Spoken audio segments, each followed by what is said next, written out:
Presto. Without you. That is I. It's you. So today we've managed to do it. 111 years. And you know why it needs doing? Why does it need doing? Because on any journey, you don't only need to know where your destination is, but you need to know where you've come from.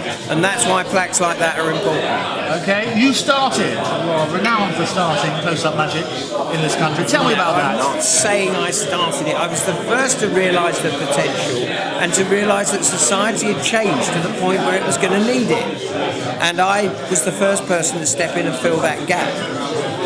It would have happened. It's like when you've invented... You cannot invent the steam engine until you've invented the pressurised boiler. So tell me how it came about. When you've got the pressurised boiler, yes, the invention of the steam engine is inevitable. So how did you make the progression then? Because at 111 years, most of it has been populated with magicians doing wonderful things on stage, bit of parlour magic maybe. How did you make that progression? People started to go out socially and go to nice restaurants. That only happened at the beginning of the 80s. Until then, the only people who went to restaurants were sort of old money with black ties and DJs on. They were the people who populated those clubs.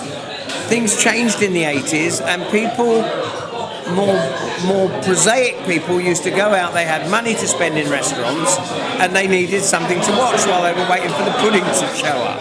And that's where it all kicked off. But magic itself is enjoying a real resurgence, not just on television, but live. We had Dynamo at the O2 very recently. It was really tough in the 80s because people, you turn up and say, you could not say, hello, I've come to do some magic. They say, go away, we're trying to have a nice time. And now the M word, you can at least use the M word in public. And that makes a change.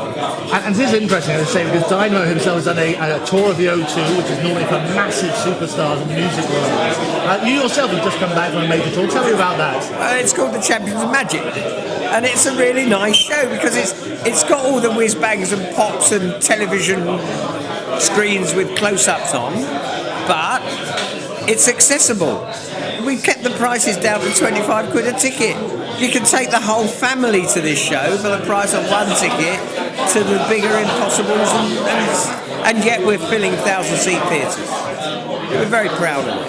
Fantastic. And it's coming to a theatre near you. I thank you. There are many theatres near me. I live in the heart of London. Well, it's so coming to that. With luck, it's coming to the heart of London in the summer. Well, we look forward to that. Watch this space. I shall look forward to that. So 111 years, we've got to this space. What's going to happen in the next 111? I've been here for most of that 111 years. What's going to happen next in magic, do you think?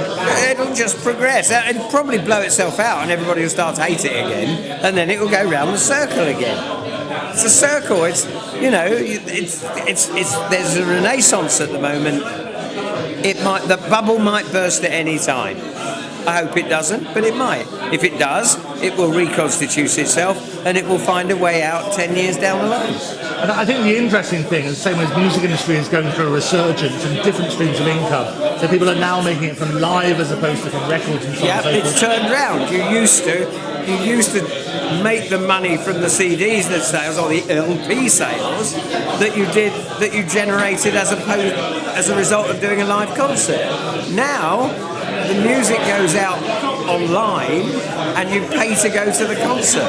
It's turned around. Magic may do the same thing, who knows? But the great thing is a lot of young magicians are now getting involved with things. We've got over 600 people who have been members of the Young Magic Circle. What do you think the future holds for them? Well, the future holds for them whatever they want it to hold. But it's up to them. They've got to listen to their audience. They've got to listen to what the audience is telling them they want to see. You've got to follow that audience from in front. You've got to lead them from behind. And you've got to take that audience to where it wants to go. You cannot take it to where you think it wants to go. That's mine. You performed in some of the best venues. You performed for royalty, for big celebrities. You were Close-Up Magician of the Year for Magic Circle. Oh, you have to say 2014. You have to say Close-Up Magician of the Year 2014. Well, 2014, you were Close-Up Magician of the Year. You've been a real inspiration to a lot of magicians. How would you like to be remembered? That'll do. I love the fact that people come up to me 20 years down the line and say, you did my wedding, this is my son, show him what you can do. I love the fact that there are magicians around who actually, they read one of my books and as a kid and off they went.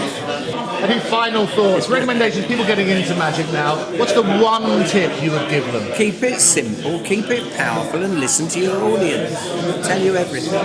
Fay Presto, it's a real joy, thank you very much.